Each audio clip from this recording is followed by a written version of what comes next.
Where is Tiffany Dover? If you can hear me properly, I'd appreciate it. Where is Tiffany Dover? If you can hear me properly, please write, where is Tiffany Dover? Waiting for the chat to catch up.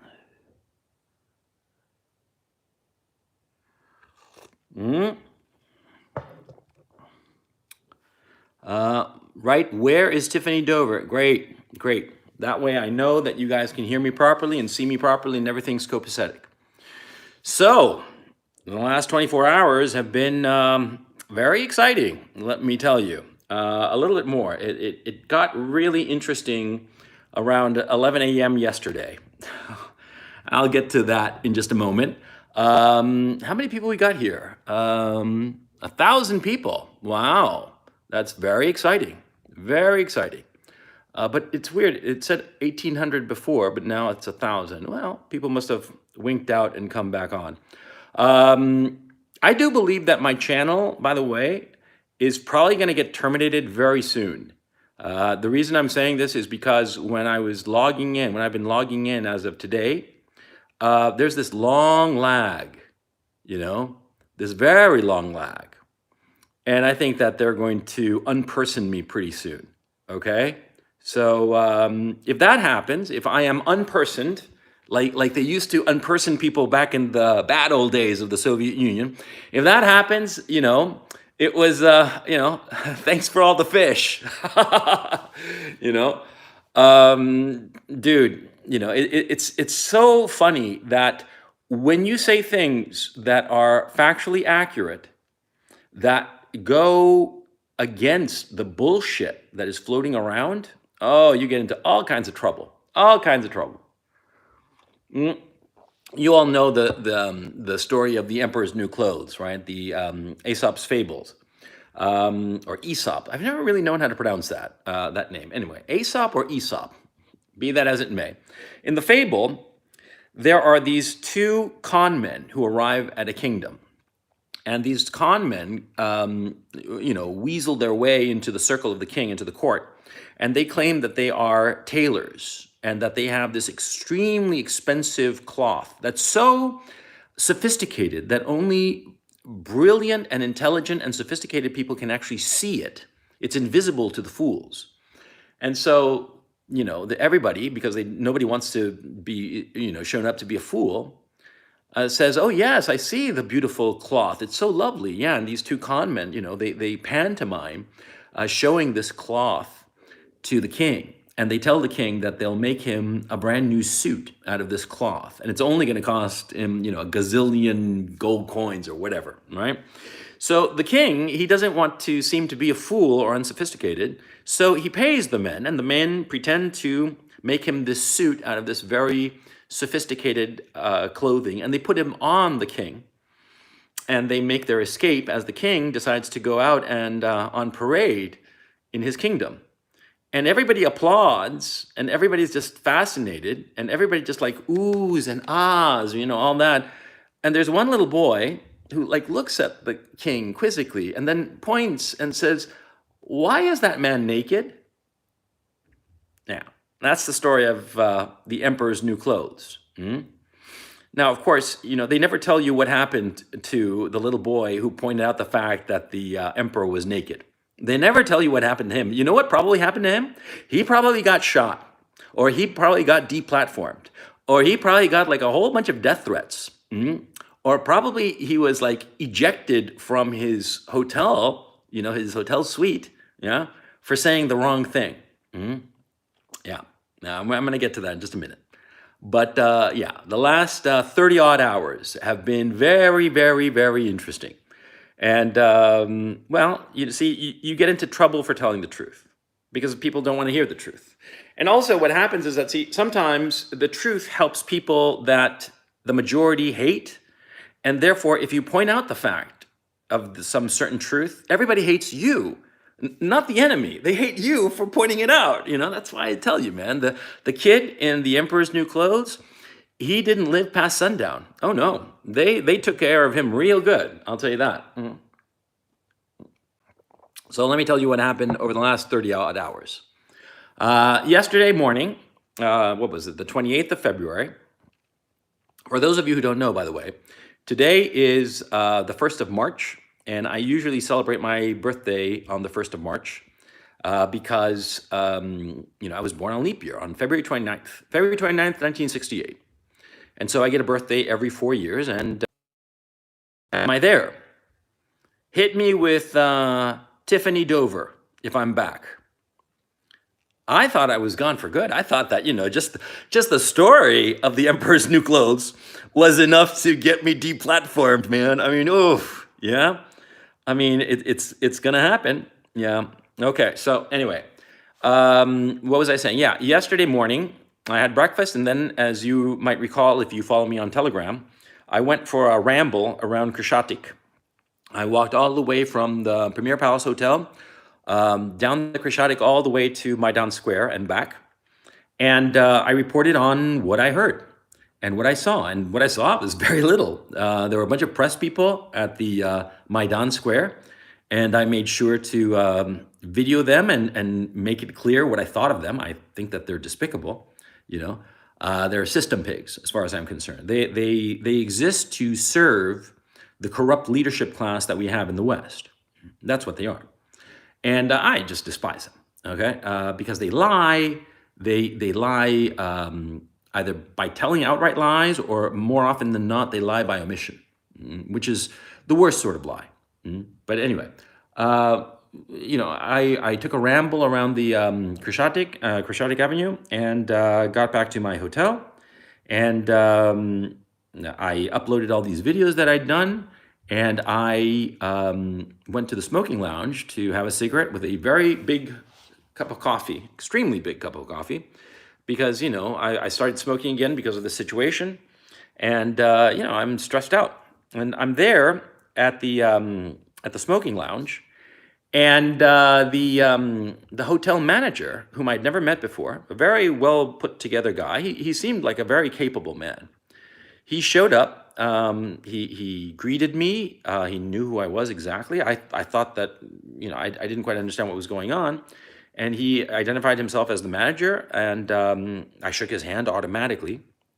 And I thought maybe he had news as to how to get to Kharkov, because I was stuck in Kiev. For those of you who don't know, I was stuck in Kiev. I arrived on Wednesday afternoon, thinking that the war would not start for at least a couple of weeks, and I had some business that I had to take care of in Kiev, and I was only going to go for a couple of days. I was going to fly in on Wednesday afternoon and fly out on Friday afternoon. In fact, I even debated whether to fly out on Thursday afternoon, but it doesn't matter, because on Thursday morning at 5 a.m., bright and early, the Russians invaded Ukraine. And so I was stuck in my hotel, and when my hotel ended, I'd only booked it for a couple of nights. I booked 7 nights, right off the bat, and thinking to myself that probably it'll last even longer. And the hotel staff, they were very helpful and pleasant, and it was all very, very nice, and I had a wonderful time. I had a couple of run-ins with press people that I've discussed in my Telegram channel. Basically, the press people, a lot of the more highfalutin press people, they were all at the Premier Palace, and they were all just so arrogant. And what I hated in particular, there was one man, a big guy, bigger than me. I mean, like a good 2-3 inches bigger than me, and maybe 40 pounds heavier, carrying a camera and looking with that smug, arrogant face. And the man at the reception desk, the employee who didn't need to be there but was there, right?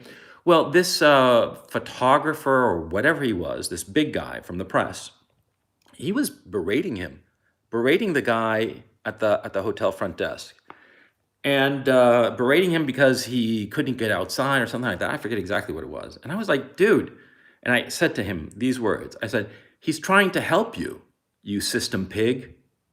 And he turned on me, and he was a big guy, and he figured that he could intimidate me with his size. And see, my old man was a bully. He bullied the shit out of me, so I know how to handle bullies. And what you do with a bully is that you step right into their fucking face and make it clear that, yeah, you can probably beat the shit out of me, but it's going to cost you. And see, bullies, They always back down when they know it's going to cost them now, don't they? Yeah. Anyway, that was like the one major tiff I had at the hotel, but it was not exceptional because the press people got into tiffs with one another. I saw a couple of times. It was pretty funny. And a few times, a couple of them had complete meltdowns because they thought that they had lost some precious equipment or phone or something like that, and they hadn't. They just simply misplaced it. And in the stress of the moment, they'd forgotten. But anyway, the point is that a lot of people were slightly misbehaving, and you could explain it away, and I certainly explained it away. It's just tension. I mean, come on, you're in the middle of a city that is being surrounded by the Russian army. Of course, you're going to be a little stressed out, man. You know what I'm saying? So anyway, when this hotel manager showed up, I thought that he was there to tell me about how to get to Kharkov, because see, I told everybody in the staff that I was caught in Kiev under the circumstances I explained, and that I wanted to desperately get back to Kharkov, to my family, to my two small children. My son is about to turn 7, and my daughter shortly will turn 9, and they are the most important people in my life. The things, they matter more than anything, more than my own life, quite frankly. And so I was desperate to get back to Kharkov, and from all accounts, it was impossible to get back to Kharkov. And I thought that maybe the hotel manager had come up with some solution, And no, that wasn't it at all. He was there to kick me out. In no uncertain terms, he told me that he wanted me to leave the hotel as soon as possible. And he was very calm and collected about it, very cool, not hysterical or anything. It was a very cool customer. A man who's spent his entire career in the hotel business knows how to handle other people and knows how to keep his cool under pressure. And he was showing it very clearly. And I was just completely taken aback by this, completely caught blindsided. I mean, I never expected in a million years. And I asked him what specifically had I done to warrant this.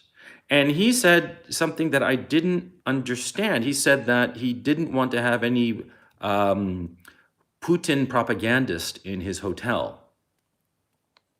And that's heavy. And that's real goddamn heavy, you know what I mean? And so I was like, what the hell are you talking about, right?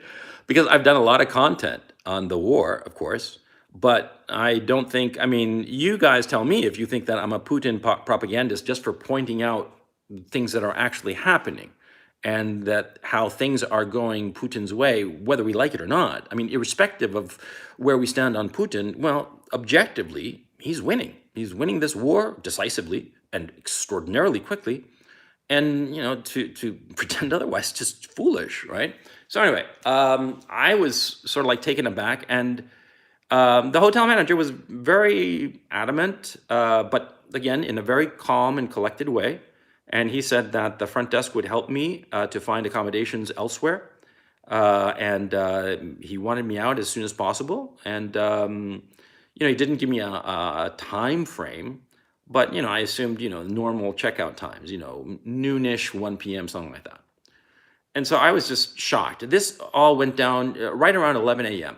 Okay. Now, I sat there in the smoking lounge, smoking my a couple of cigarettes and trying to figure out what the hell to do. I was just completely taken aback.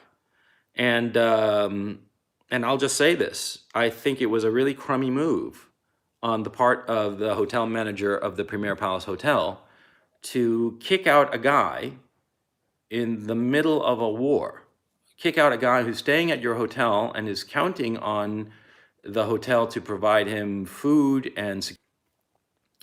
Yeah, I don't know why it keeps winking out. At least on my end, it's winking out.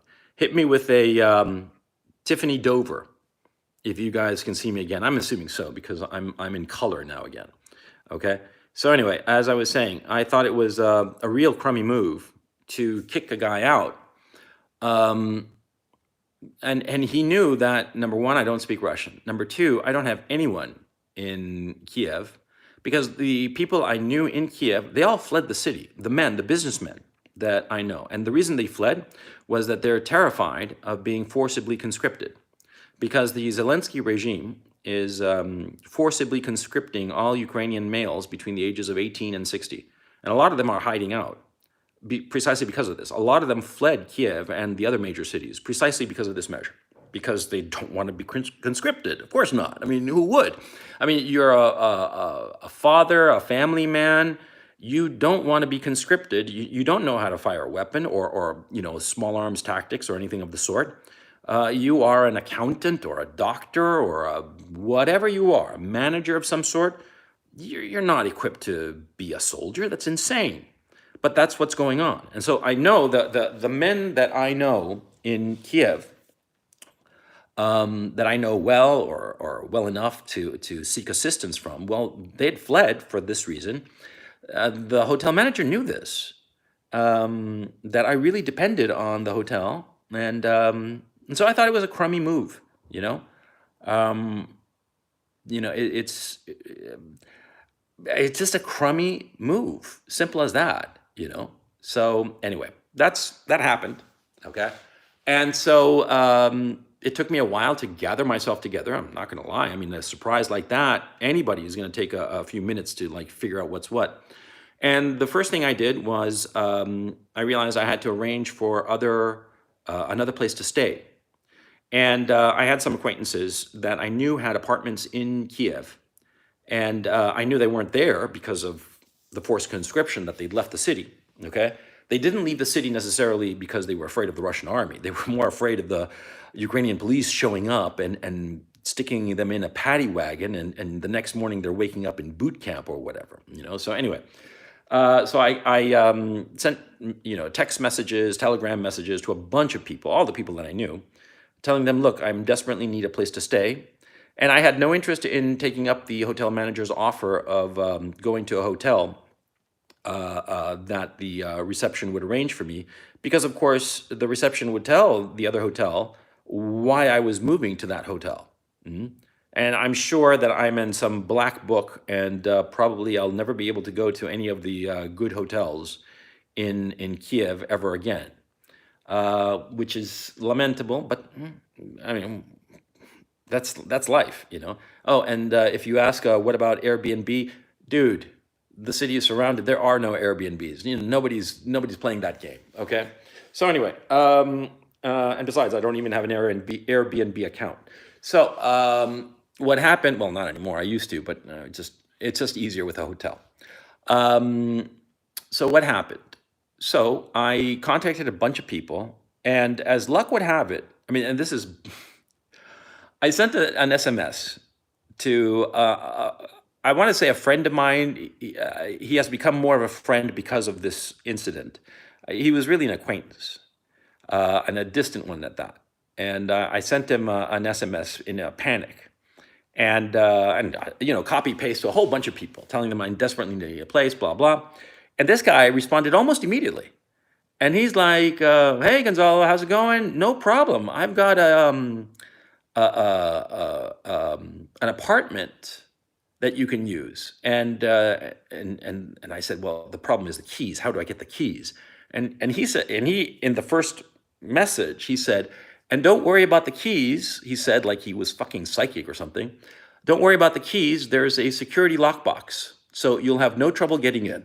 And he gave me the code and the address, and that was it. I mean, dude, between the time I started in this panic of trying to fix the problem of where I was going to stay and getting this SMS, it couldn't have been more than 15 minutes. 10 minutes, not less than 10 minutes, and not more than 15 minutes. I mean, that fast. I mean, it was like karma, right? And the best part, and here's the best part, see?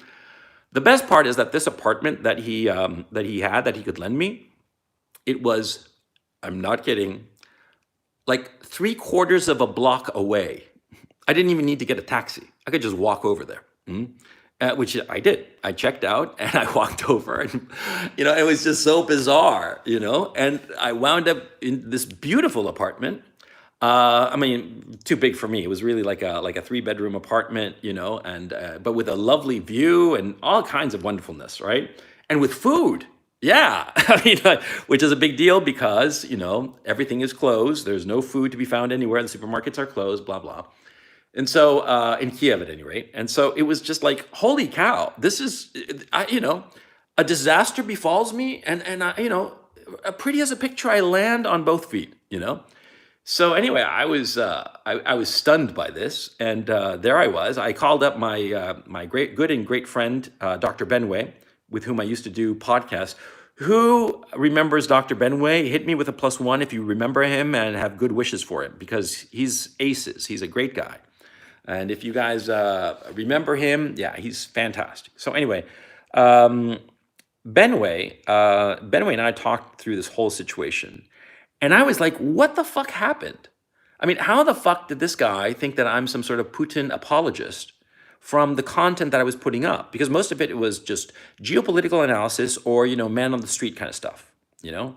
I mean, I'm walking around and this is, here's this, here's that, that kind of stuff.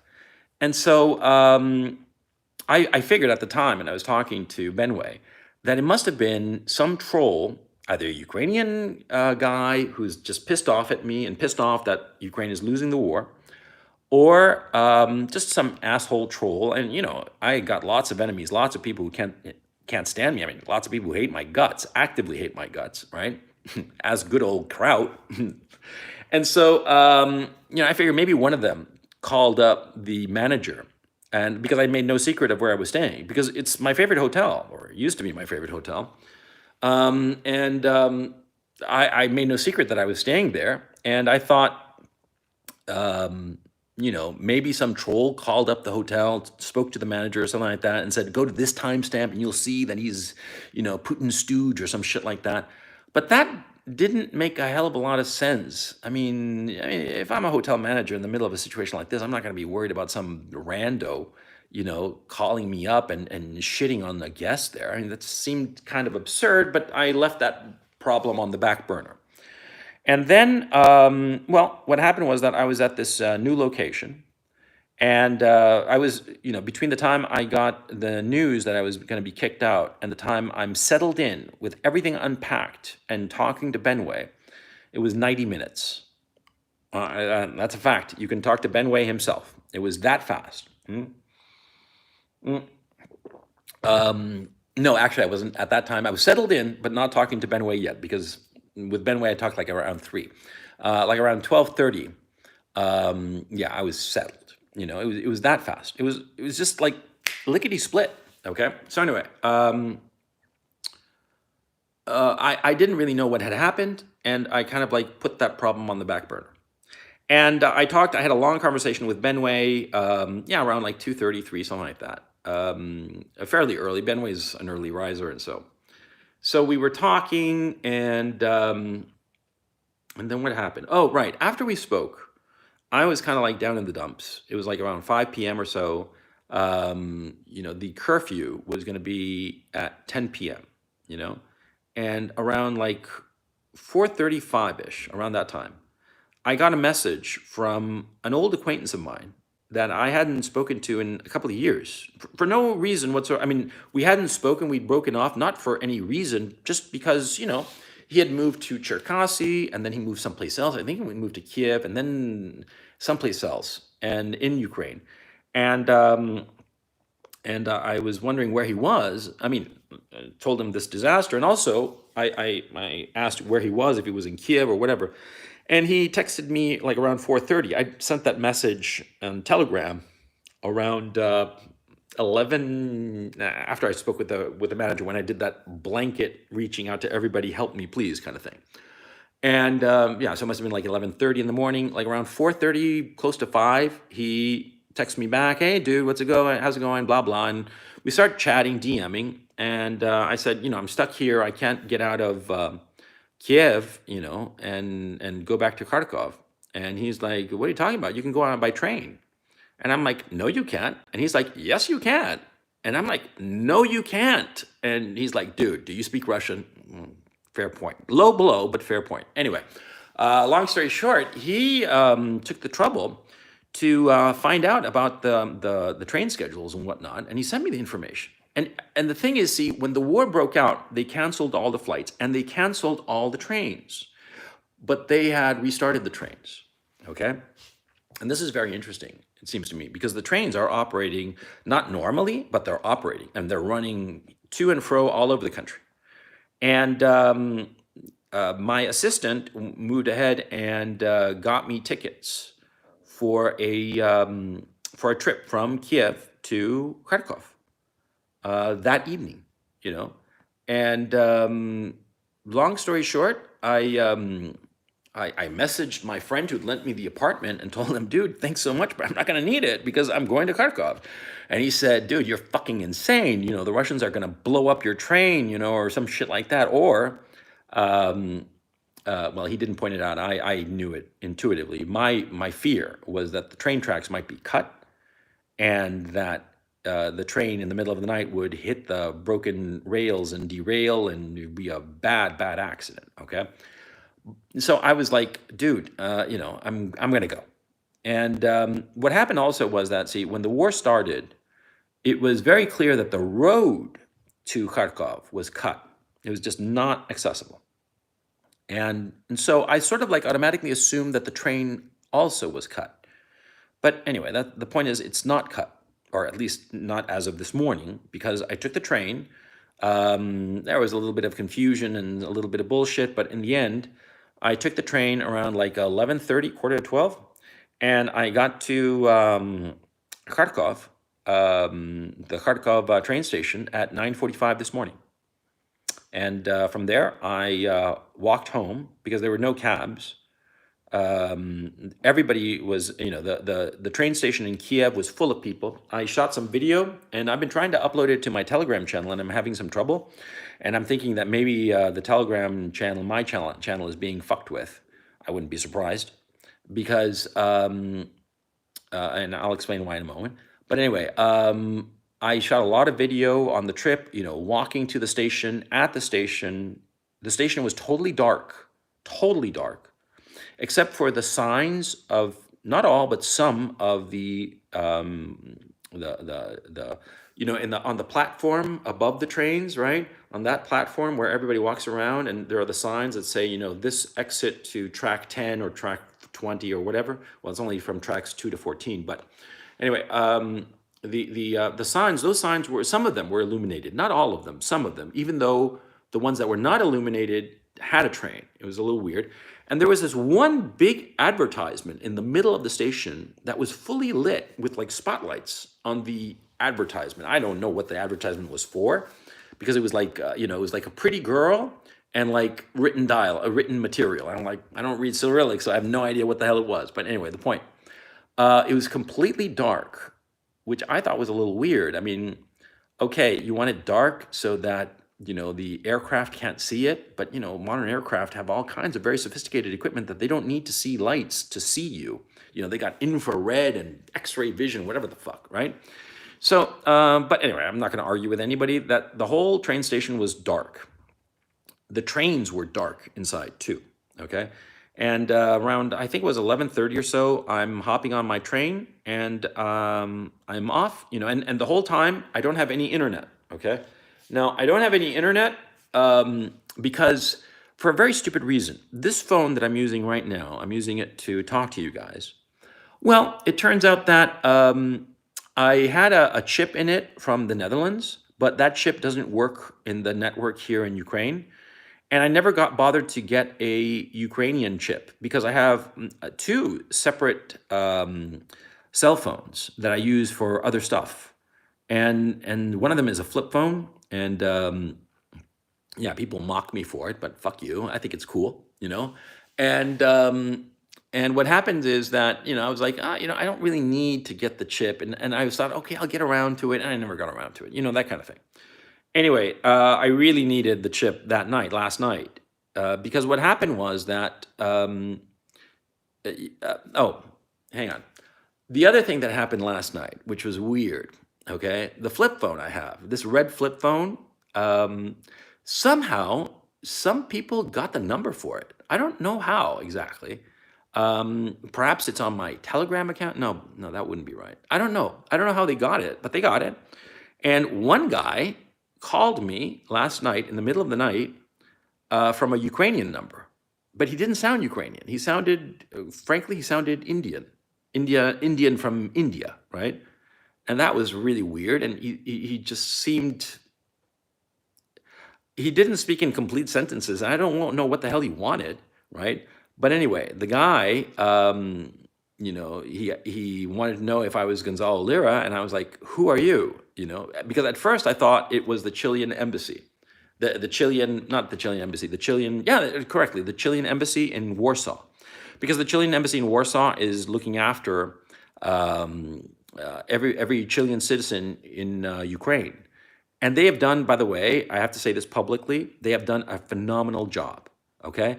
And if you guys from the Chilean embassy are watching this, or if anybody has any contact with them, clip this part here, because they've been outstanding. They've been very concerned about citizens for several weeks, as a matter of fact, calling them up, finding where they are, how many in their family group, if they need to be evacuated out of Ukraine. I mean, really, just first class people. And I just want to say that publicly. And in particular, there's a woman in the Chilean consulate called Alicia. She's, I understand, a Polish national working at the Chilean embassy. She is aces, okay? And I just want to say that, so that gets to them at some point, because they kept calling. I mean, not all the time. I'm not like a crazy girlfriend, but rather calling once in a while to see how you're doing, where are you at, giving you options. Constant text messages started appearing yesterday about the train situation. And I'm guessing, because I'm not clear about what's happened, but I'm guessing that the trains started going back online yesterday to move people around, I guess. Because all of a sudden, the Chilean embassy started posting all these SMS messages of train schedules and whatnot, and very useful information. So it's just, yeah, it's been great. And I thought that this call might be from the embassy, but no, it was this random guy, and he hung up, and I tried to call back, and it was just busy or went straight to voicemail, and I was like, okay, screw it, some rando. But then later, like at 3 in the morning or something like that, I got a text message from a German number telling me, hang on, I'll get the message. Let me get my phone. Hang on.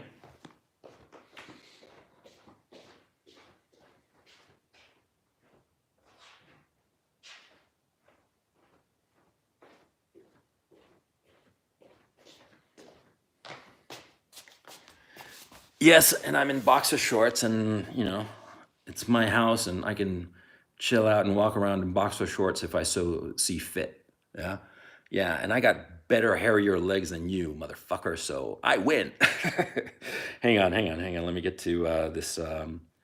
Uh, okay, I'm not going to show the number. Okay. Because this guy, I'm not going to show his number, so I have the courtesy of him not showing my number. I hope you can see it there. I got it at 148 this morning, right? And I'll read it to you. Are you doing well? Question mark. Your community is worried about you because you appeared on the national Russian TV as a Putin supporter, which could bring you in a dangerous situation. If you don't have internet, just call me and I can record a voice message for your community as a proof of live, period. Good night. I mean, to tell you the truth, I was, whoever this person was, thank you. I mean, really, it was a very nice thing to do. It's a little unnerving to, and this asshole is, he's on, and he said, he's texting me again. I'm not kidding. I'm gonna again. Just now, this fucker is, and here is the proof. I don't want to show his number again because, common courtesy. But he says, "Happy birthday, Gonzalo!" Exclamation mark. Just saw your stream. You sent me your phone number last year regarding oh. Oh, okay. No. Okay, dude, I'm gonna call you later. Okay, because I sent him my number regarding some issue of last year. I just wanted to clear this thing up so you don't have to worry about. Okay, dude, I forgot. I mean, I hate to sound like a fucking dickhead, but it's slipped my mind. So I'm going to, after this live stream, assuming that the Alzheimer's doesn't keep me from remembering, I'm going to send you a message and or give you a call and thank you. Okay. I don't want to sound like a fucking asshole, but it slipped my mind, man. And no disrespect. On the contrary, thank you very much for giving me this heads up that I'd what you call it, that my commentary had been used by this Russian TV network, and that's the reason that the manager at the hotel kicked me out of the hotel. It was because this piece, I saw it, by the way. It's 6 minutes 43 seconds, I believe, and it's in Russian with no subtitles. And when I speak like in the background, and somebody else translates. And I showed it to a couple of Russian speakers, and they said that they were like, the visceral hatred of it, number one, and that, yeah, I come across as a Putin stooge. And I'm like, oh man, I mean, shit. Okay, and so I've put disclaimers on my channel, on my Telegram, on my Patreon, telling everybody that I'm not paid by anybody. I've never been paid by anybody. I've never been sponsored by anybody, by a company or a government or an NGO. Never. Okay. The only income I've ever received from my hobby is Google AdSense and getting paid by subscribers who are just audience members who like my content and want me to produce content just for them, and that's it. I've never gotten any kind of sponsorship of any government or any company or any NGO. I want to make that really clear. And the times I've appeared on television, I have appeared on RTTV back in between 2010, I believe, and 2013. And that was because of like some macroeconomic commentary that I was doing. I was doing a blog about macroeconomic issues. And some of it was pretty popular, and some of it picked up a lot of views. And so they had me on to talk about it, to talk about macroeconomic stuff. And then when I moved to Paris, what was it, in 2011? I moved to Paris, and the RT TV station, they had a broadcasting center there. And so I knew a couple of people there, and, more or less for fun and as a favor, I'd pop in once in a while to do commentary and talk about shit, because I got to be friendly with a couple of the producers there and whatnot. And so, like that, it was like a casual, just for fun thing. And, you get to be on TV and seem clever, why not, right? So anyway, but that's the extent of my TV, and I was never paid for any TV appearance, ever, okay? It was just for fun, just, yeah, because it's fun. So anyway, yeah, where was I? Oh, yeah, so I watched this piece, and what happened, of course, was that it used some of my commentary from a previous stream, like a stream I did a couple of days ago. And that was the stream. I mean, those were the clips, or let me rephrase that. This propaganda piece that was assembled by the Russian TV using my content, well, that's what set off the manager. Now, personally, I still think it's a crummy thing what he did of kicking me out in the middle of a war when he knew my circumstances and how fragile my situation really was. I mean, in a foreign city, don't speak the language. All of my contacts have fled, and I'm stuck in that city at the mercy of the hotel, basically, and the hotel is kicking me out. That was low. I mean, let me ask you, chat. Do you think that that was low? If you think it was low, write LO. If you think it was okay, write okay. I'll wait for you guys to catch up. If you think it was low, say LO. And if you think it was okay, say okay. Yeah, lots of, some okays. Good on you. I think it was low, to tell you the truth. Because whatever you might think of somebody, when they're in obvious need of assistance in such a situation, you can't act that way based on political beliefs or whatever. And on top of that, they were clipping what I'd said, the content that I made. And anybody with even a little bit of sophistication knows that, a clip, a short clip of somebody saying something doesn't mean anything, I mean, you can, you can clip part of a speech and it sounds as if the guy is, in favor of Hitler, and it turns out that he's a Jewish guy talking about how Hitler was very attractive to certain people during the 1930s. I mean, you see my point. See, you can clip things out of context and twist around what the person is actually trying to communicate very easily, especially in a live stream like I did, which was like a couple hours long. And I thought it was low. I mean, it was really, it affected me to a surprising degree, to tell you the truth. Not at the moment, because I'm very good at when I have a crisis, kind of like putting my emotional reaction to that event on the back burner and focusing on solving the problem. You know, I was talking about this with Benway that for a certain type of guy, a certain kind of guy who's grown up in the system, we get off on solving problems because whenever we solve the problem, we got a little gold star. We got that little rush of dopamine, whatever, right? Our little dopamine fix. And so it was great to solve this problem because it was a complicated problem and it was solved so effortlessly. I was just like, yay, man. I mean, karma is on my side.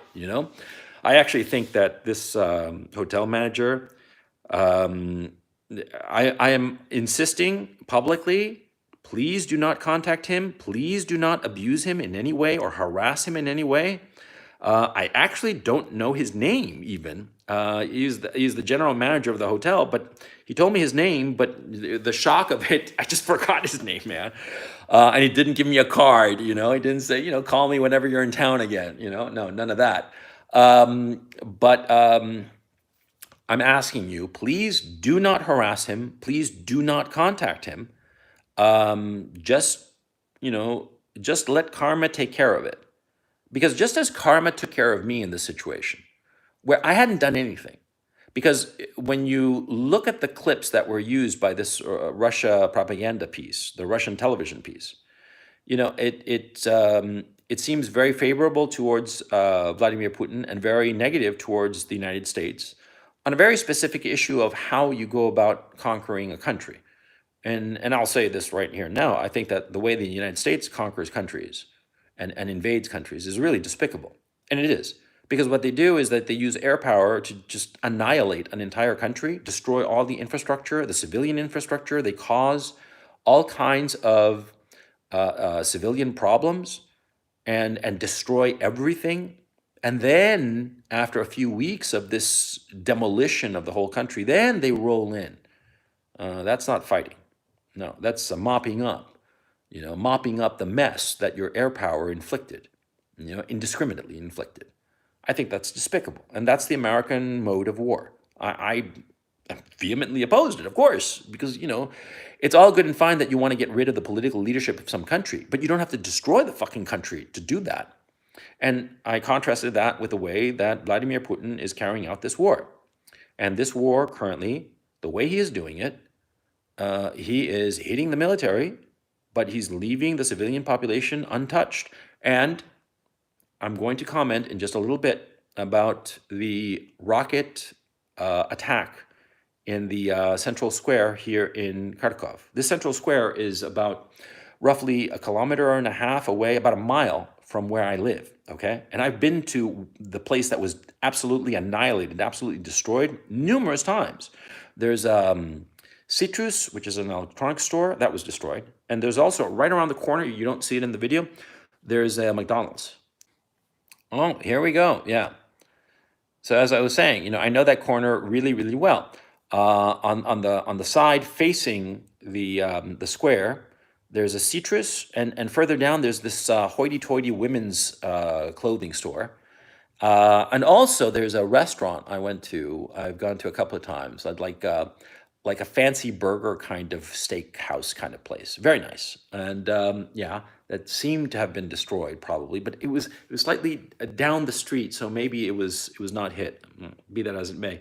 And around the corner there's a McDonald's, and between the McDonald's around the corner and on the front side facing the square, the Citrus, around the corner side there is a money exchange and also a little store. Actually, I don't know if it's still there or not. I haven't checked, but there was a little store. Well, it's definitely not there now.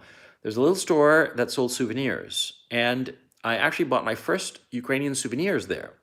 They're a pair of socks, of like ankle socks.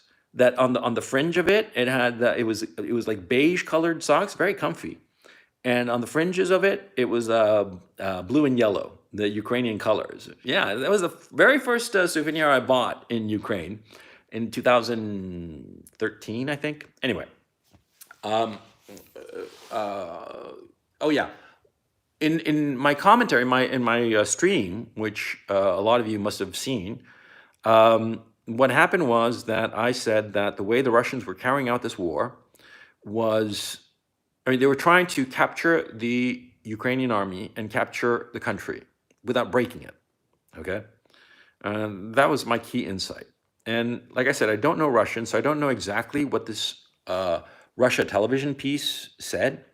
But like I said, Russian speakers have said that I came across as a Putin apologist when I'm not.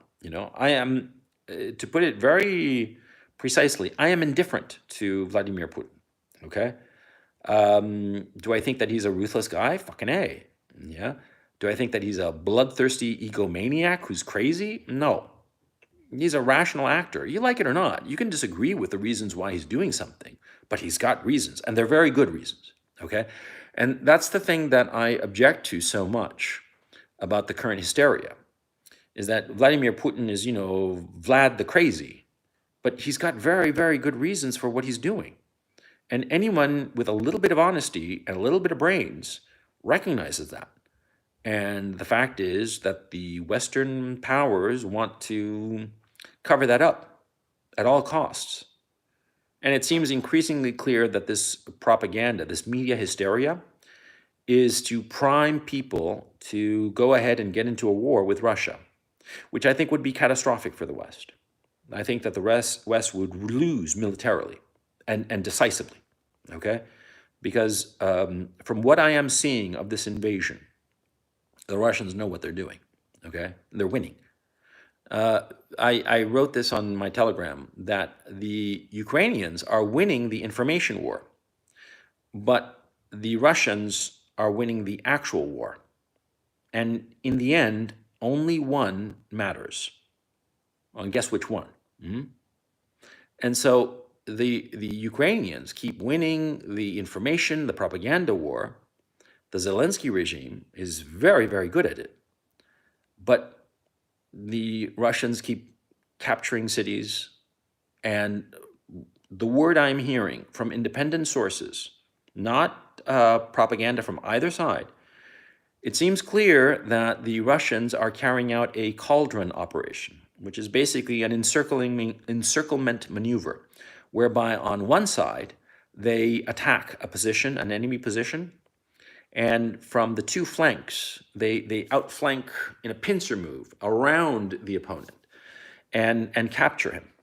And that's what they seem to be doing in the east of Ukraine. And it seems that they are within days or perhaps hours of capturing some 45,000 Ukrainian soldiers, capturing them in this cauldron. That would likely mean the end of the war, quite frankly. I mean, the Ukrainian army has 250,000 soldiers, sure, but they're not all combat soldiers. But here, the 45,000 that are going to be captured, these seem to be, a goodly chunk of combat soldiers. If they're captured like this, and the numbers I'm hearing are between 45 and 60,000, okay, so let's just take it on the low end of 45,000. That breaks the back of the Ukrainian armed forces. See, and I'm not saying this to belittle Ukrainians, the Ukrainian people, or the Ukrainian armed forces. No, I'm not saying it to belittle it. I'm not saying it as a fanboy of the Russians. I'm simply looking at the facts and making an honest judgment. And that's the whole point. That's what I want to do. And that's why I've never taken sponsorship. I've been offered sponsorship deals lots of times, by VPNs, by video games and shit like that, lots of times. But I decided that in the end, it's just not worth the trouble, because if you take money from a sponsor, it's always like, oh, is he being honest, or is he pushing some little product or something like that? Or is he pushing some narrative, like a government pushes a narrative? And so I've always been very negative on the whole notion of sponsorships. I don't have any sponsorship. And that way, quite frankly, there's that old saying that, you don't need much to remember when you tell the truth. Yeah, exactly. When you are sponsored, when you are pushing a narrative for money, you have a lot of things that you have to remember. And me, I don't have to remember anything. I can just speak my mind and say what I actually think. That's the point of the content that I create, okay? That I say what I genuinely think. And what I genuinely think at this time is that the Ukrainian armed forces are losing. It seems to me very obvious that even though I'm not a military expert by any stretch of the imagination, not even close, but in comparison to other invasions of other large territories, large countries, this invasion seems to be one of the fastest in history that has covered more ground and captured more ground than any in living memory. And whenever people talk about, like, say, the Second World War and how the German army captured Poland, well, it took them 35 days to capture half the country. The other half was captured by the Soviet Union, if you recall. And many people try to forget that, and they try to forget the fact that Winston Churchill said that England had to go to war to defend Poland, but he only went to war with the Germans, not with the Soviets. Yeah, what does that tell you? Huh? But let's not get into that historical quagmire. Let's talk about the current performance of the Russian military. There are people, a lot of people, some wags on the internet and whatnot, who keep insisting that Vladimir Putin is losing, that the Russian army is losing, that they're not, doing the job, they're not getting the job done right. And I'm like, are you looking at a map? Are you even looking at a map and understand the speed at which it takes to capture a country the size of Ukraine? Okay. I mean, do you understand what you're talking about? It's like saying, a runner is so slow because he only runs the 100-meter dash in 9 seconds. A car can do it in 3 seconds, and you're like, what are you talking about? I mean, you see my point. It's kind of like that. It's just bizarre. And it comes from the fact that most people get their pseudo knowledge of reality from comic book movies, quite frankly. They think that the comic book movies that they watch are reality or versions of reality when they're not. They're fantasies, and childish fantasies at that do not correspond to reality at all. And it's perfectly normal for an advancing army that is in fact winning to lose soldiers either killed in action or captured by the enemy. It's perfectly normal. It happens all the time. It's not unusual at all. And so I'm like, yeah, sure, the Russians have lost soldiers and they've had soldiers captured and put on TV, but that doesn't mean anything. I mean, when you have an operation like this with tens of thousands of soldiers, it's inevitable that you're going to lose soldiers either killed in action, wounded in action, or captured by the enemy. It's inevitable. And so just because it happens doesn't mean anything. You see what I'm saying? But a lot of wags seem to think this, and they're creating a false sense of security. They seem to be convinced that the Russians are going to lose. And the reality is no. And it points to something that I think is very troubling. It points to the fact that people believe their own bullshit. And they think that reality will conform to their bullshit. That if they just bullshit enough, that reality will somehow turn their way and they'll win. That's not how it works, see? And what happens is that a lot of these people, they work in these so-called creative professions in the West, where narrative skill, the ability to bullshit, helps. It helps advance your career. So it seems as if bullshit is reality, but in reality, it's not. Sorry for the weird turn of phrase, but I think that you get what I'm saying. Just because you want something to happen really, really, really, really badly doesn't mean it's gonna happen. And just because you start taking with tweezers random events, and from these random events try to construct a narrative, doesn't mean that narrative is even remotely akin to the reality that's happening. There was one tweet I reposted on my Telegram as a screen grab. And the tweet was that the Russians aren't bothering with propaganda, that the Ukrainians are winning the propaganda. The Zelensky regime, let's talk about the Zelensky regime, which I despise, and I'm going to explain why in just a moment. I truly despise the Zelensky regime. And if this means that my life in Ukraine becomes intolerable because of why I despise the Zelensky regime, that's perfectly fine. But I'm not going to mince any words insofar as the Zelensky regime. It is an evil regime, and that's it. And I'll explain why in just a moment. But to get back to the issue of bullshit and narrative, see, the Russians are not engaging in any kind of propaganda war, not a serious, big kind of way, because they don't need to, because they're winning the war, the actual war, the war on the ground, the war of territory, of capturing territory, of capturing enemy soldiers, of capturing cities. They're winning that war, okay? And they've done it in 5 days, which is unheard of. Like I said, it took the German army 35 days to capture their half of Poland. 35 days. It took the United States in 2003 3 weeks to reach Baghdad, even though they had leveled the whole country with air power in the weeks before the actual invasion. It took them 3 weeks to capture Baghdad. And here, 5 days in, the Russians are saying, we will allow you to exit on such and such a highway because we guarantee the security of it because we control it, okay? And the mayor of Ukraine let slip in an interview with the Associated Press that the Russians have surrounded Kiev. And that's a fact, okay? And then later he backtracked and no, not quite. It's not quite like that, and trying to fix the narrative. But again, narrative doesn't mean shit. At the end of the day, it's reality that matters. And the reality is that the Russians are encircling the city. They control it with enough confidence that they can tell civilians, okay, if you want to leave, this is the road to take. You can take it and you will exit the city and no problem. And also apparently they seem to have guaranteed, this I have not heard an actual announcement, but de facto they have guaranteed the safety of the train system, of the railing system, which is why I was able to leave Kiev and come to Kharkov. So, and it's how a lot of people are exiting Kiev and going to Poland and Hungary and points west. And so the point I'm trying to make, all the bullshit in the world is not going to change the fact that the Russians are winning. Now, there's some other things that we can point to that prove that the Zelensky regime is losing, okay? The fact that they are forcibly conscripting people, okay, that shows that they're not winning, because you don't need to forcibly conscript people if your armies are confidently defending your country.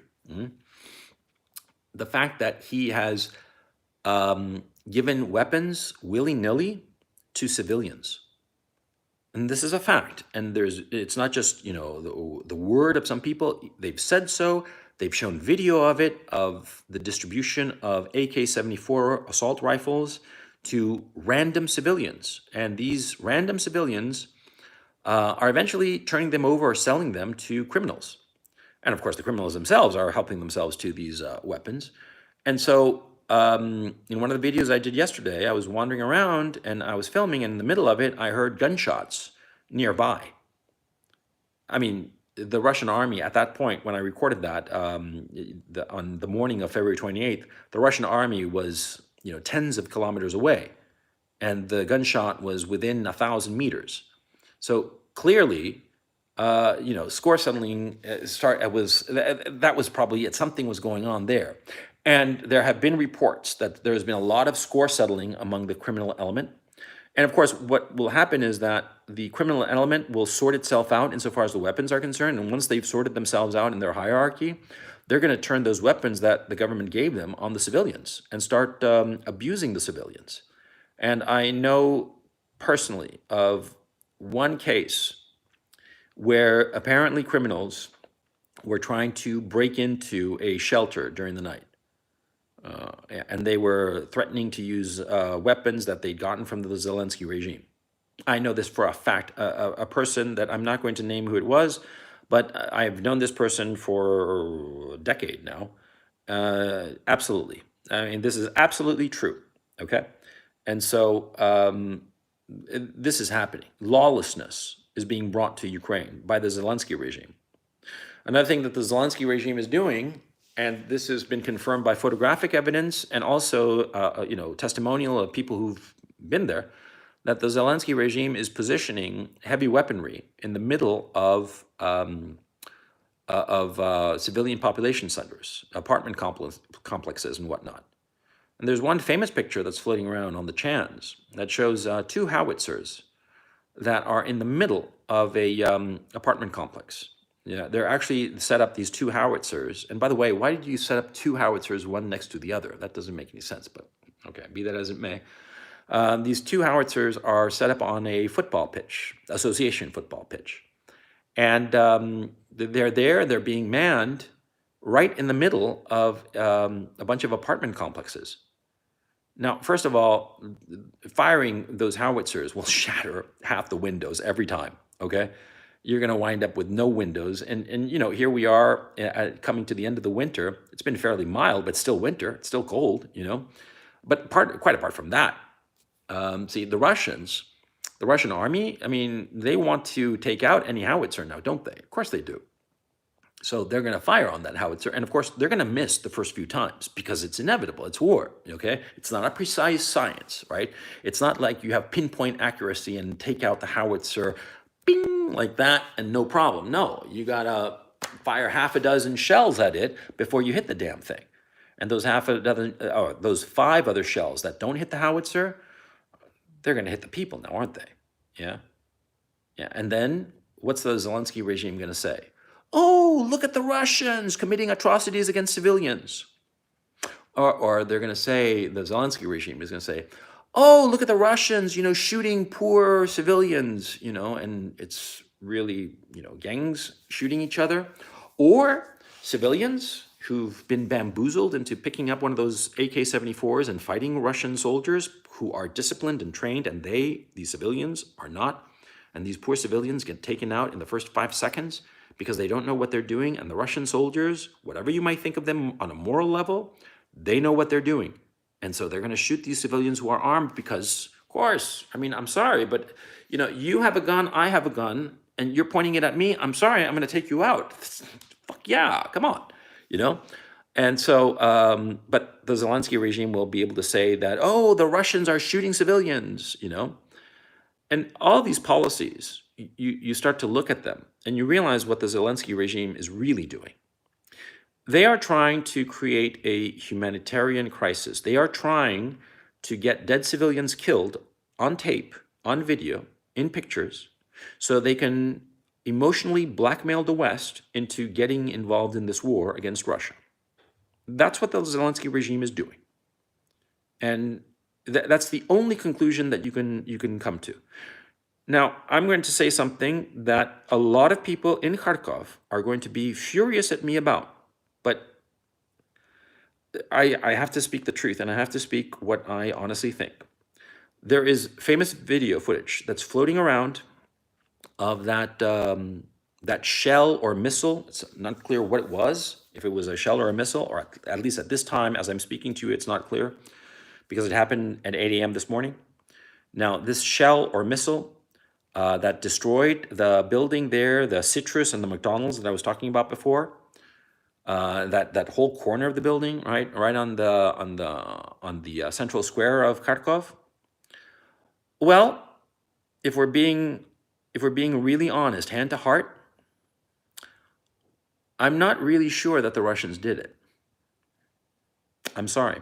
At this time, considering what the Russians have done and how hard the Russian military has hit military targets but abstained from civilian targets, considering how right now I am speaking to you in Kharkov, a city surrounded by the Russians, and I have running water, electricity, sewage, cell phone, internet, and you're telling me that the Russians, for no reason whatsoever, are going to fire a rocket right into the middle of the city causing needless damage to an important building. I forget what the building is, but it's an important building, causing needless damage to an important building and handing a PR disaster to the Ukrainian Zelensky regime.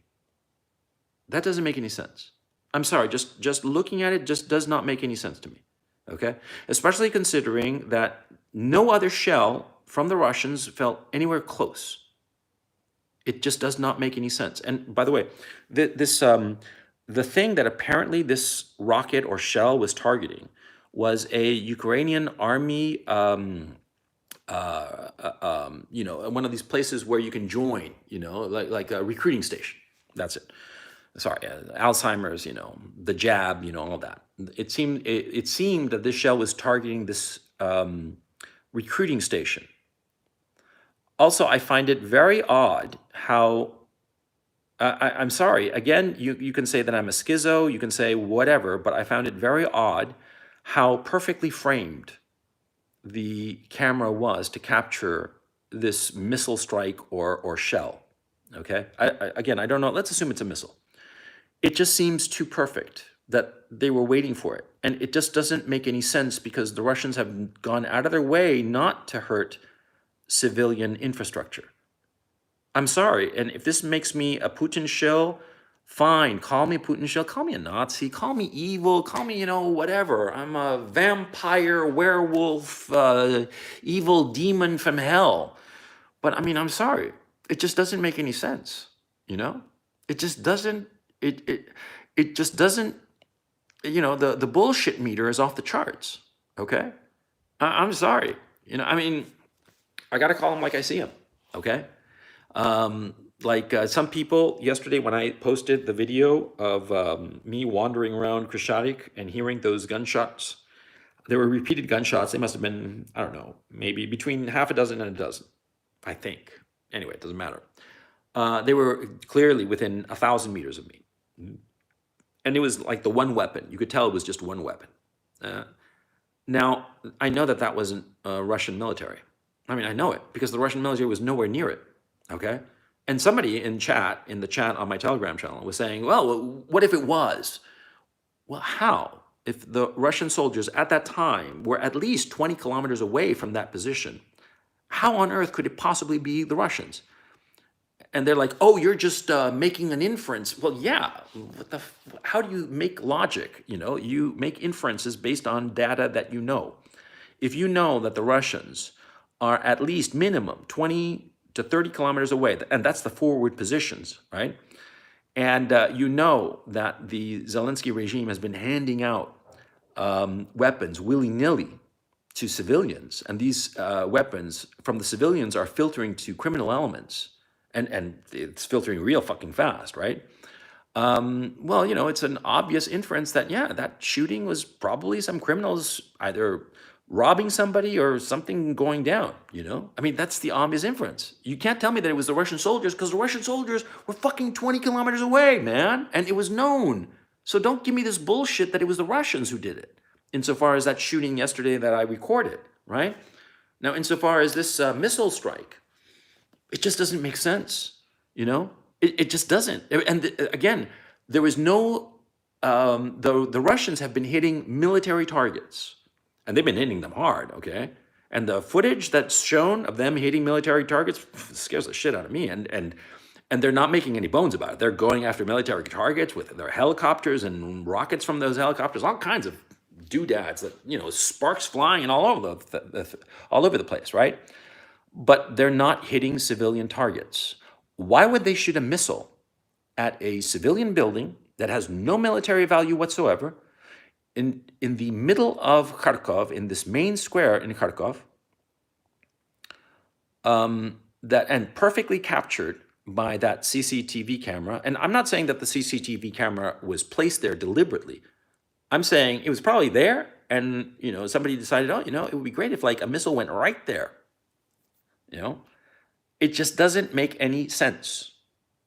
And it makes a hell of a lot more sense to think that maybe somebody besides the Russians deliberately shot that missile or rocket or shell or whatever the hell it was into that building to get that perfect video for purposes other than winning a military victory, or perhaps winning a military victory in a more roundabout way, i.e., by pulling in the countries of NATO and the United States into this war.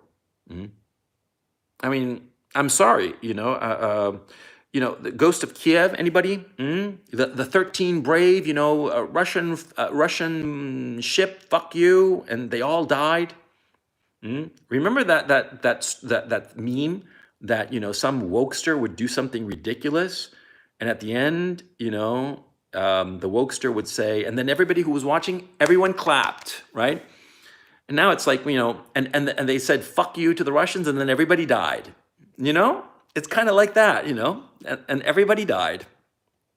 It sounds like bullshit, okay? And this missile, and it happened, what time is it? I forgot what time it is. I've gone 70 minutes into this, so it's 4 p.m., about 8 hours ago. I just don't buy it, okay? And if you show me proof that it was definitely the Russians, and you show me like targeting that it came from this position of the Russians, okay, no problem. I mean, the thing is, see, I'm not closed-minded about it. I'm not at all. And it could very well be that the Russians did it on purpose. And it could very well be that the Russians did it by accident, because people today don't seem to understand that a lot of death and destruction that happens, especially to civilians, a lot of times it was unintentional. The people pulling the trigger had no intention of hurting, the grandmothers and whomever who get killed. But it's an accident because it's industrial warfare, man. This is what happens, okay? So anyway, I'm not saying that it couldn't have been an accident that the Russians did it. And I'm not saying that it couldn't have been the Russians who deliberately did it.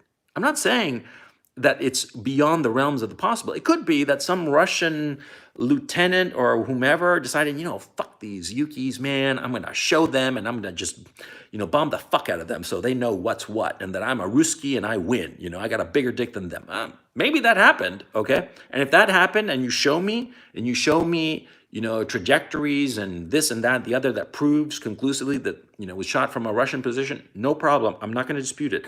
At this time, it seems, no, I just don't buy it, okay?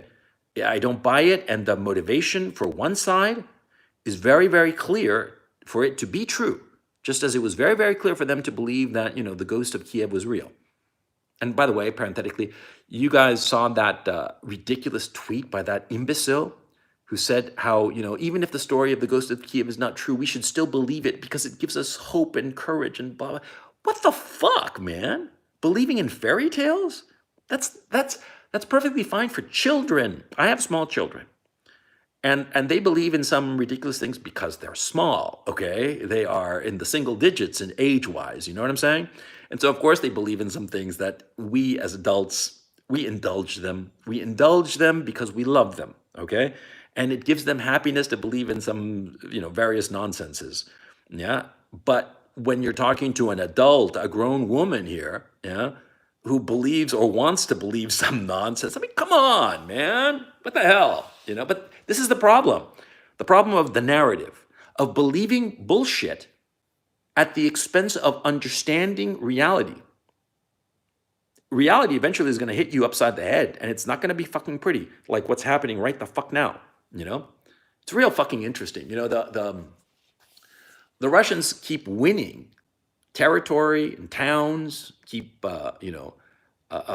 just winning the whole fucking thing, right? But like you go on Twitter and it looks as if the Russians are about to collapse. They're going to collapse right into a total conquest of the country, And what I object to so much is how the people in the West fool themselves, and they're not realistic, see? And there's nothing more pathetic than adults who do not want to look at reality. And these adults who do not want to look at reality, all of a sudden they start trying to twist reality with their words, with their bullshit, and shut down anybody who speaks the truth. They try to put that little boy who says, hey, that man has no clothes, they try to put that little boy in jail. That's what they try to do. That's what they are doing. And it's giving people a radically false sense of security. And eventually, when reality hits them, it's going to be doubly shocking. They're just not going to know how to handle it, And it's just a bunch of lies. Okay, that's the thing that bothers me so much, because see, life is very difficult. It's exceedingly difficult to get through life successfully. And very few people, in fact, are successful at life. Very few. Okay? Even those people that you think from the outside are very successful because they have money, they have women, they have this, that, the other. Many times, on closer inspection, you realize that they have failed and failed greatly. But the thing is, see, you are guaranteed failure if you do not look reality in the face. If you do not look at things as they are and say, hey, this is the way things are. I don't like it. I hate it. I want to change this reality, but this is the way things are. The first step to real growth and real progress and real of truly building something is to look at the reality in the face. And most of the times, when you look at reality, it's bitter, it's distasteful, it hurts. But that's life. That's the life of being an adult. And it seems to me that so many people today are fools and children. The people in command and in control of the situation, fools and children. Yeah, they walk around in the bodies of responsible adults, but they're just fools or children. And it's all about their feelings and the narrative, and they want to just bullshit their way to a happier world. It doesn't work that way, man. Come on. Bullshit never built anything. The only thing that bullshit built was more bullshit. Vladimir Putin, and I've said this before, you guys have got to read the speech, Empire of Lies. He gave it on the 24th of February. I believe it was the 24th or perhaps the 25th. I'm getting the days mixed up. But that speech is extremely important, okay? He lays out why he's invading Ukraine. And you might disagree with it, but his motivation is sound. It's rational. And his motivation is that essentially Ukraine was becoming his own Cuban Missile Crisis. If you recall, in 1962, the Soviet Union started installing intermediate-range ballistic missiles capable of carrying nuclear warheads to Washington and New York on short notice. And the United States had a complete meltdown over that, justifiably so. And the United States and the Soviet Union nearly went to nuclear war over those missiles in Cuba. The Cuban Missile Crisis, look it up.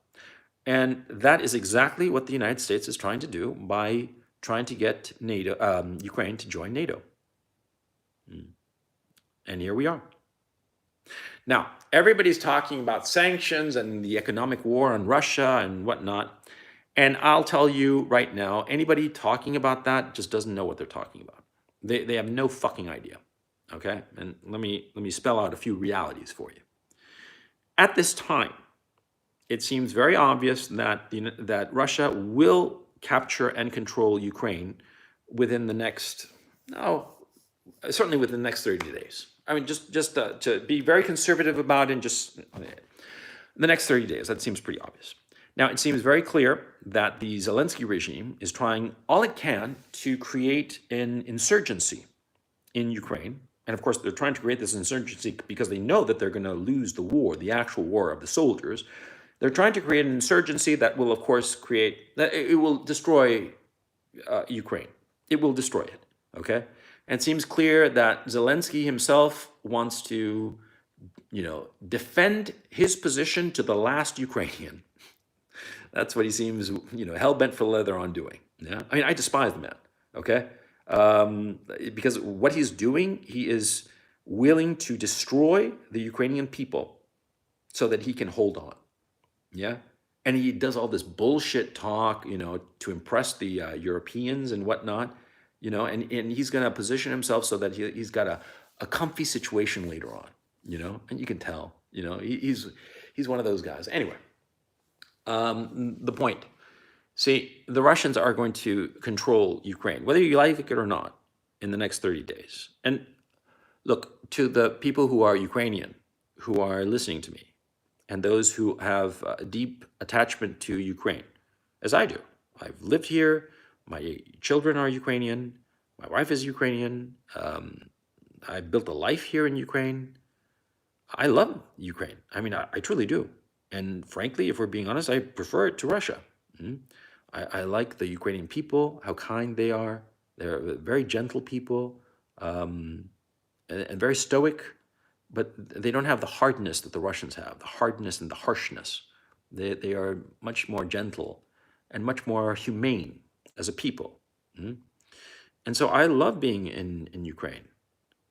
And precisely because I care about Ukrainians, I think it's important to speak the truth and not swallow lies or propaganda or wishful thinking or bullshit. Call it what you will, but you have to look at reality in the face. And it gives me no satisfaction whatsoever to say that the Russians are going to pretty much control the country in 30 days. None whatsoever. This is not something that I'm cheerleading for, man. I mean, I want to be that and make that really, really clear.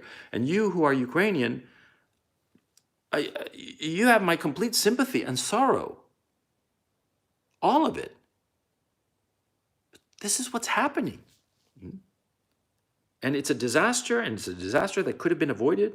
And there were a number of moments when this could have been avoided. But it seems to me that the great failure here was of the Ukrainian leadership that allowed itself to be egged on by the Europeans and by NATO and by the United States. And they became convinced that they, a small country, Ukraine is a small country, a weak country, a poor country, they could go toe-to-toe against the Russians, and that they would have the support of the Europeans and the Americans, and that that's how they would win. And it turned out that they were sorely mistaken. It turned out that at the moment of truth, the Americans and the Europeans and NATO as an organization just stepped back and refused to join Ukraine to defend itself. And all of a sudden, Ukraine finds itself naked and overrun by the Russians. And so Zelensky now seems intent on creating some sort of partisan, organized militia, something like, basically guerrilla warfare against the Russians. And that will only destroy Ukraine, the infrastructure, the buildings, the cities. It will destroy that, and it will lead to untold casualties for no reason.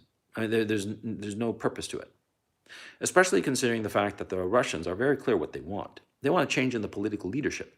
They don't want to change Ukraine. They don't necessarily want to annex any part of Ukraine.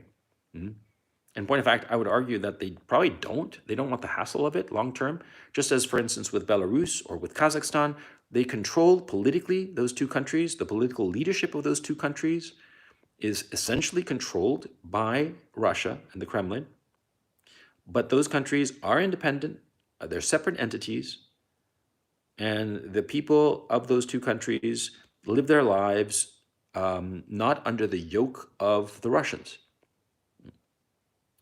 And you say that that's wrong. That Belarus and Kazakhstan should be free of any kind of control from the Kremlin. Well, yeah, sure, but tell me about Mexico and Canada again, huh?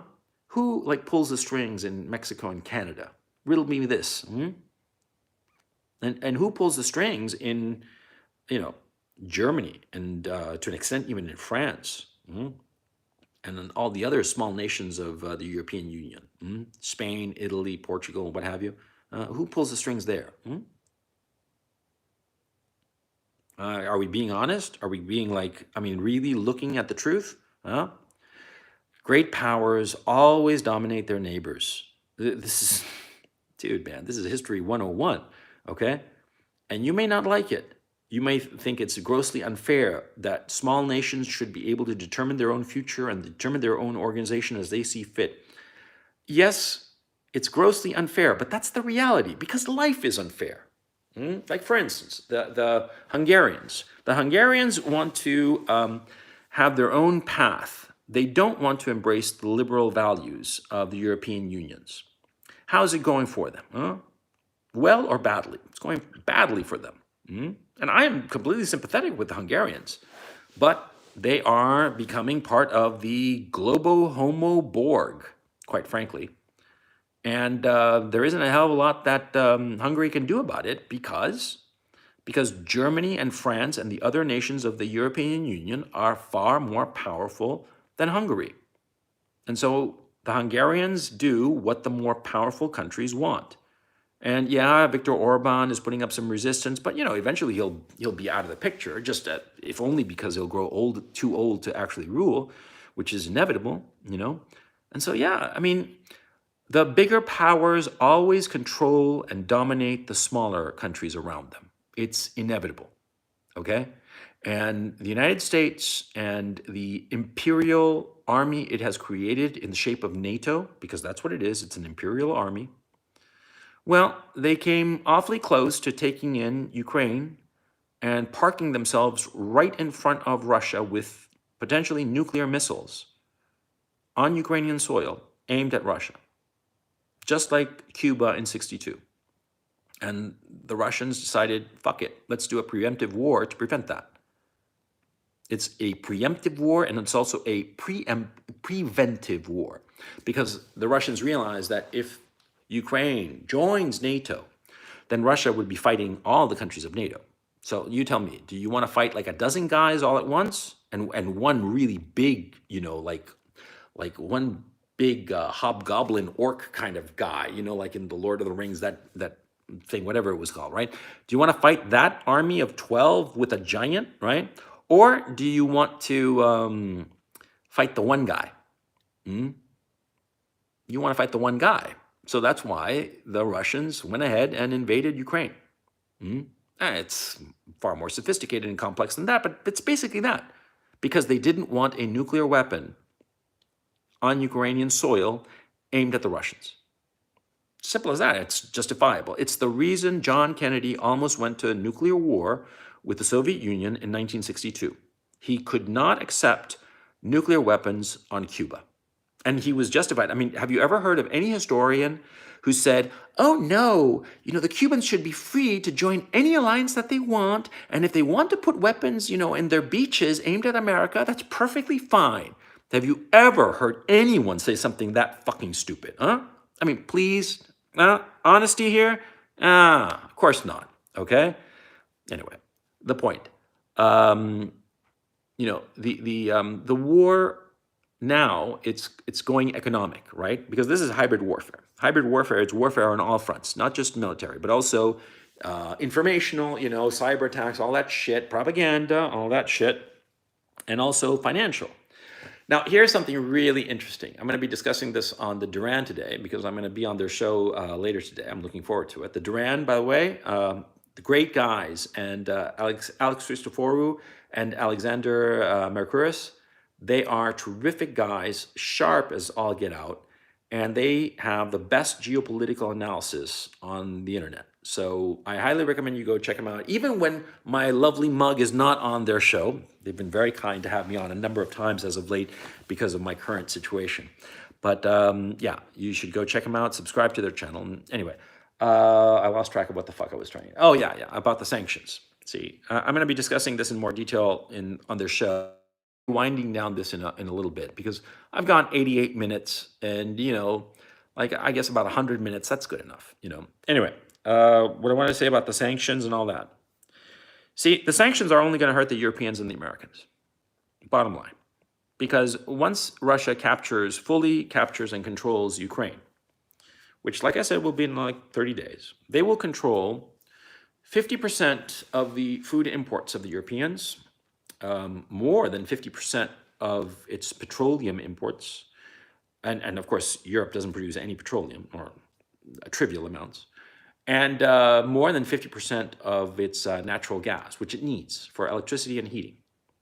And by the way, the Nord Stream 2 will become academic once Russia has complete control of Ukraine. So it won't matter because Russia will control the Ukrainian pipelines. Simple. So anyway, once that happens and they start doing these sanctions, right?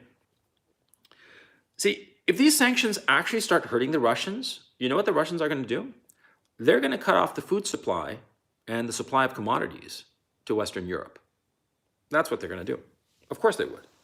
See, if you and I are conducting some business and I keep shitting on you and doing all these needling little things that are just fucking annoying, you're going to finally say, fuck it. I'm not going to be your customer or client anymore or your seller or whatever. I'm just going to walk away. and all of a sudden you're fucked. See, the Russians can take their natural gas and their oil and sell it to the Chinese because there's the demand for it.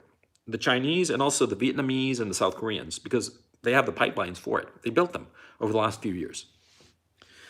So the Russians really don't need Western Europe. And the Europeans caused this problem because they kept abusing the Russians, treating them like shit. And whatever you might think of the Russians, but the Europeans did abuse them, did treat them like shit, and ignored their legitimate security needs. And I am not saying this as a Vladimir Putin fanboy. I'm saying this as a realistic assessment of what has happened. Vladimir Putin could be like the devil himself and eating babies for breakfast every fucking morning, and it won't change the fact that what was being done insofar as trying to pull Ukraine into NATO, ignoring Russia's security concerns, all of this just inevitably led to this situation, okay? It has nothing to do with the morality of the leadership, and it has everything to do with the stupidity and short-sightedness of the European and American leadership, and the arrogance of that leadership, quite frankly. I mean, the arrogance of these people is just off the charts, And so, anyway, the point. These dumb Europeans think that with all these sanctions, sanctions. They think that sanctions are like a magic bullet. Now, the thing is, see, a sanction, first of all, it only hurts the people of the country. It doesn't hurt the leadership class. It never does, because the people are the ones who always pay the price. And see, therefore, when you sanction a country, you are hurting the people. And this would matter if the leadership were actually beholden to the people. But if you have a totalitarian or authoritarian regime that is used to putting down its own people, well, then the people can suffer and suffer as much as they want, and they know that it won't make a lick of difference what they do because the authorities will put them down. Ergo, sanctions don't work because they hurt the people, and the people are powerless in a totalitarian or authoritarian regime where the power, the political power, just uses repression to put down any expression of grievance from the people. Does this remind you of that fellow in Canada? What's his name? Justin Castro. Yes, Justin Castro. Yeah, just like he did. Just like he did. He put down the legitimate concerns of the truckers, and what's that show you? He's an authoritarian, bordering on the totalitarian, isn't it? Yeah. But anyway, sanctions don't work. And they don't work to affect political change in totalitarian or authoritarian regimes. And so, but the Europeans are just so fucking dumb. And the chattering classes are so fucking dumb. They truly believe that these sanctions are like a magic bullet, like a silver bullet that kills a werewolf, like that, take that, Putin, right to the heart, bam, bam, bam, the silver bullets of sanctions. Oh, he's still alive. And wait a second, how come I'm bleeding from the gut? Ah! Yeah, that's exactly what's going to happen to the Europeans and the Americans. It's going to happen to the Americans too, because people don't know this, or not many people know this. But see, the United States imports a shitload of petroleum from Russia. It does. A lot, okay? Russia's petroleum output is 10 million barrels per day, okay? That roughly puts it at 10% of the global export market. They're the pivot player, okay? They can fuck over the whole market very easily. And if they decide that they don't want to sell to somebody, what are you going to do? Are you going to invade Russia because Russia doesn't want to sell oil to you? Is that how it fucking works? You got to force somebody to sell something to you? Yeah, you can't do that. And certainly can't force the Russians to sell their oil to you. And so what's going to happen? The Europeans and the Americans, if they continue on this train of hysteria and not looking at the situation realistically, the Russians eventually are going to get to a point where they say, you know what? We don't need to sell our oil, our grain, our Ukrainian grain, which we now control, our natural gas, our aluminum, our whatever, to the Europeans. We'll sell it to the Chinese, to the South Koreans, to the Japanese even. Japanese seem nice enough people, and they don't fuck with us the way the Europeans do. We'll sell it to the South Koreans. We'll sell it to the Vietnamese. The Vietnamese are hungry for this shit. We'll sell it to the Indians. They love this shit too. We'll sell it to everybody else except America and the Europeans. What will this do to the dollar? What will this do to the euro? If you all of a sudden no longer have commodities that are essential for your industry coming your way, um, the inflation of your currency is going to go off the charts. It's simple as. Yeah, because what's going to happen is, let's say, if just for the sake of argument, you need 20 barrels a day, and you import, say, 10 of them from Russia, and Russia suddenly cuts you off. All of a sudden, you only have 10 barrels instead of the 20 that you usually need, right? And so, what are you going to do? You're going to pay more for that oil, or for the gasoline. Your people are going to pay more. You're going to have to go out into the market and find some replacement oil. Yeah, that's what's going to happen. And they're going to get fucked. And here's the thing, and I've been thinking about this, and this is my conclusion. I'm coming to the conclusion that this is what the Europeans want. This is what the Americans want. They want to crash their own economies with these sanctions on Russia. They want these sanctions to trigger that collapse of the American and European economies so that they can blame it on the Russians, because that collapse is coming inevitably. Because the United States and the European nations, the only one that's not over indebted is in the Netherlands and Norway. All the others are way underwater. I mean, they're drowning, okay, drowning in debt. And so my thinking is that these sanctions and this hysteria, it seems to me it's deliberate. And I know it's out there, and I know that sounds kind of crazy, but hear me out. Think of it. If you know that your economy is going to crater and that the dollar is going to crater and go inflationary, I'm talking 20, 25, 30% per year, some shit like that, wouldn't you want some foreign crisis with a really bad person to be the one you can point the finger and blame and say, he did it, that evil Putin guy? Wouldn't you want that? If you're Boris Johnson, who's weak and everybody thinks he's a fool, and just by a sheer miracle of an incompetent opposition, he's still in power, or Joe Biden, who's senile and just pathetic. I mean, a shuffling old man who should be in like a retirement home. You know what I'm saying? Or Justin Castro, or Jacinda, what's her face in New Zealand. I mean, all these losers, right? And let's not forget about the EU bureaucrats. Starting with van der Leyen, that rich girl who got kicked upstairs into that position. And she's a moron. She's an idiot. She's a horse girl, a German aristocratic horse girl. You know the type, arrogant and conceited and thinks that they know everything and they don't know shit about anything. Never worked a day in her life, Yeah. I mean, all these people, they know that the European and the American economies are collapsing, okay? So if they can find a scapegoat in the Russians, in Putin, very convenient, I want it. There's also another thing that's going on, and it's starting to rear its ugly head, but people definitely don't want to talk about this fucking subject. The excess mortality that's going on in the West. I mean, it's a real thing. It's a real thing, and people have forgotten about it. I mean, COVID, man. COVID, like, where'd it go? Where'd it go? Where's COVID? Where are the masks? Gone. The whole mask thing, the whole situation is gone, right? Well, the issue becomes, of course, the excess mortality. And you know what I'm talking about.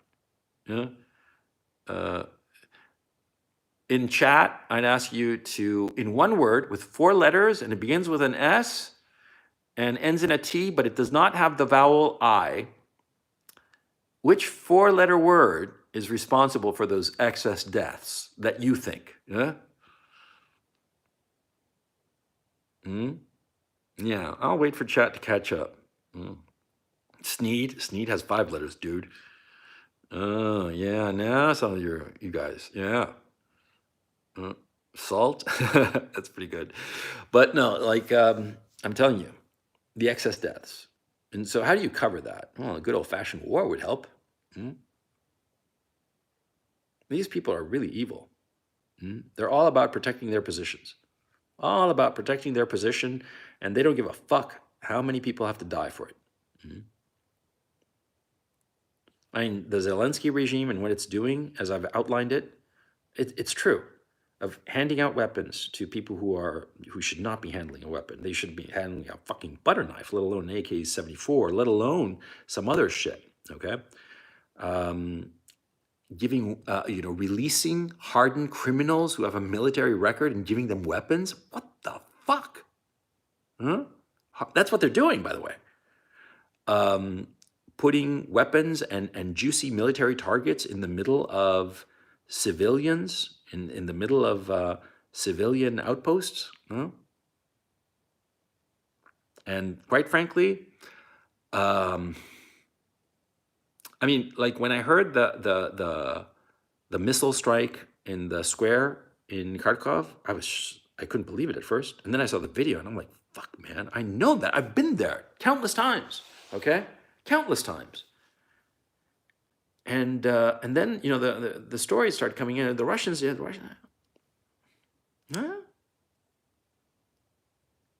It doesn't make any sense. And look, I'm not going to spell it out, okay? Because I don't want me spelling it out getting clipped and people saying, oh, he's a Putin stooge. But we've heard enough lies in these 4 or 5 days of this fucking war. Enough lies from the Zelensky regime, to write a fairly decent graphic novel, right? So I just don't buy it.